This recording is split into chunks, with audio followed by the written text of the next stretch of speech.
Subscribe, hype, like, click the notification bell and turn on all notifications. And donate with a super thanks donation in the comments section below for the unfiltered, unapologetic SeanzViewEnt, your home for WWE news, rumors, and backstage chaos. This is where gossip gets exposed around the clock. Now, here's your host, the brash SeanzViewEnt.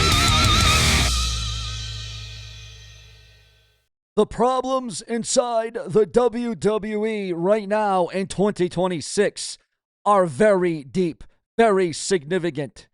And I don't think enough people are connecting all of them together. So in this very episode, let me do that for you right here and right now. Yes, another devastating death in the world of entertainment and professional wrestling. Everybody is talking about the 25-plus superstars who got released since April the 24th. 2 weeks in a row, we lost a lot of wrestlers. We lost a lot of athletes who were released. And yes, losing the Wyatt Six, Kofi Kingston, Xavier Woods, Aleister Black, Kairi Sane, the Motor City Machine Guns, that is a gut punch. But here is the part of the story that is not generating enough attention. But we're going to give it the attraction that it deserves. First up, of all these wrestlers that TKO and the WWE saw fit to release, let me tell you something. This in itself, you could create your own company. You could create your own wrestling entity off these wrestlers that were released. Now, if I had the backing, if I had the funding, if I had the money, I would hire all these wrestlers for my own promotion because you could literally make your own wrestling company from these wrestlers that were released. But it is not just about the people that TKO released, ladies and gentlemen. It is about what they are doing to the people they kept, okay? It was confirmed on the Wrestling Observer Live that TKO was approaching talent across the entire roster and demanding 50% contract restructures. That means people who are still on your television screen right now, people who are still performing every Monday and Friday night, I'm talking about the WWE superstars, who have been told, the guys and the gals, who have been told to take half of what they were making or face the same fate as the people who just got released from the company. And some of them are saying yes just to survive, just to keep their jobs. One majorly pushed star, somebody you know, already took a 50% cut. But others are not saying yes. And that is where it gets really interesting, because when you tell a professional wrestler, especially one in the WWE that is an elite level, somebody who has been dedicating their entire life to this craft, to this business, that their value has been cut in half, you do not always get compliance. Sometimes you get walkouts. Sometimes you get people quietly putting out feelers to AEW, NJPW, TNA Wrestling, to independent promotions. Sometimes you get what happened with the New Day. Two legends who they looked TKO in the face, and you have to respect them for this one, and said, we would rather leave than be disrespected. The people who stayed are not necessarily happy. They are scared. Perhaps walking on eggshells are the WWE superstars. And a scared locker room does not produce great television. And that brings me to the on-screen product, because I love Triple H. I generally believe he cares about the business, but right now, the booking and creative issues in WWE are impossible to ignore. Look at what just happened. The Wyatt Six were released in the middle of an angle, a storyline. Aleister Black was brought back from AEW, given no direction, released. The New Day was split up after 15 years with no proper goodbye, no send-off, no acknowledgement of what they meant to the business. Kairi Sane was released in the middle of the best storyline of her main roster career. These are not creative decisions. These are financially decisions that become creative problems. When you release 25 people mid-storyline, we're talking about former champions. And not only that, but it gets worse, guys. It actually gets worse. Because, ladies and gentlemen, one of the all-time greats has died and passed away. Ladies and gentlemen, I send out my respects to the late, great, former WCW himself, Ted Turner, ladies and gentlemen, who sadly passed away due to dementia. Your thoughts, your comments, your opinions on what was a trailblazer, an eyebrow raiser.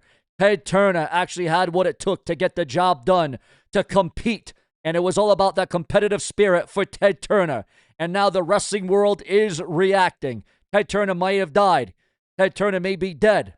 But when it's all said and done, everybody will remember Ted Turner for the history and the progress, and how he infiltrated the entire wrestling business, and how he forced the WWE to up their bottom dollar, to up their storylines, to up their angles, to up their characters. So Ted Turner had a profound impact not only in WCW, but also in paving the way for the Attitude Era in the WWE. Ted Turner will be missed and will never be forgotten. But on top of that, Roman Reigns is off television for an entire month in June. Your world champion gone from Raw for 4 straight weeks. The show has to fill 3 hours every Monday night with a depleted roster, unfinished storylines, and talent who are quietly worried about their own future. You can feel the energy on the broadcast. You can feel the product right now feels uncertain. It feels like a company trying to figure itself out rather than a company firing on all cylinders. And then there's the issue that might hurt WWE the most in the long run, the ticket prices. Since TKO took over, not only is it the releases, not only is it the WWE stars getting pay cuts of 50%, ticket prices for WWE events have gone through the roof. WrestleMania 42 in Las Vegas had nosebleed seats going for well over $750. Premier floor seats were well over $1,000. Hall of Famer Rikishi went on his podcast and said, and I'm paraphrasing, even with the Legends contract, he could barely get discounted tickets for his family. He even said at a discount, it was still close to $1,000. He said back in the day, tickets were $25 to $50. A family of 5 working to 9 to 5 simply cannot afford to go to a WWE show anymore. CM Punk even addressed the ticket prices live on Raw when the talent themselves are acknowledging on the show that the prices are too high. You have a problem. Now WWE have been forced to respond. The WrestleMania 42 ticket prices were reportedly lagging significantly behind last year. WWE dropped prices and ran sales to try to move seats. And Brian Alvarez reported that WWE is looking at reducing ticket prices at select shows through summer 2026.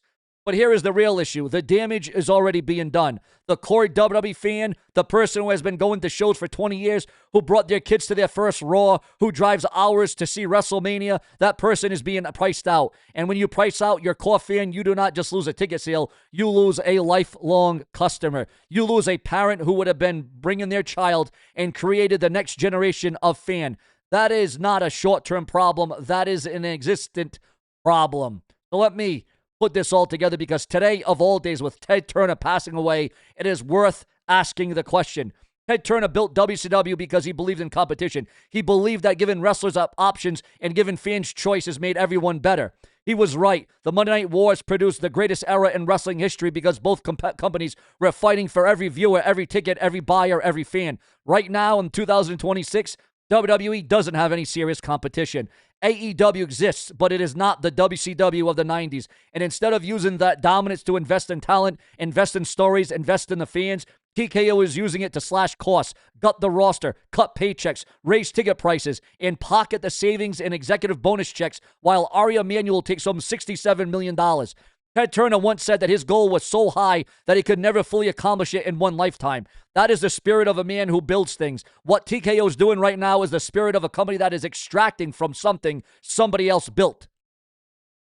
And if you love professional wrestling, if you love what Ted Turner helped create, that should make you angry, because the foundation that he helped build is being hollowed out.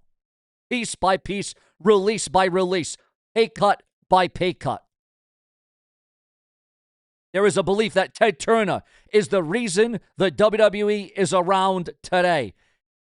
Rest in peace, Ted Turner. The wrestling world is lesser today, and it needs to be said out loud. I want you to drop your favorite WCW memory in the comments and tell me below. Is WWE heading in the right direction, or are we watching the slow decline of something special? I read every single comment. Smash the like button, and if you're not subscribed, I am here every day between noon, 4, and 7, upwards to 3 times a day to give you the fill, the chill, and the thrill of all the WWE news, rumors, gossip, and speculation.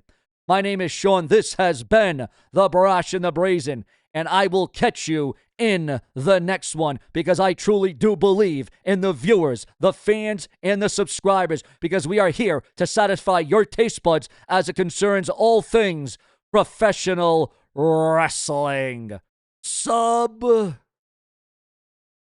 Wait a minute. Whoa, guys, hold the phone. Just when you thought it was over, just when you thought we're closing up shop, AEW denies negotiations with Aleister Black amid conflicting reports. Eric Bischoff pays tribute to Ted Turner following his passing, and Stephanie Vicara's ex-boyfriend could face more than 30 years in prison as the pro wrestling world reacts to Ted Turner's passing. And the WWE has major plans for Blake Monroe on SmackDown. What will be the future and fate of Blake Monroe? Because I said so. Subscribe with plenty more to come from the Brash One.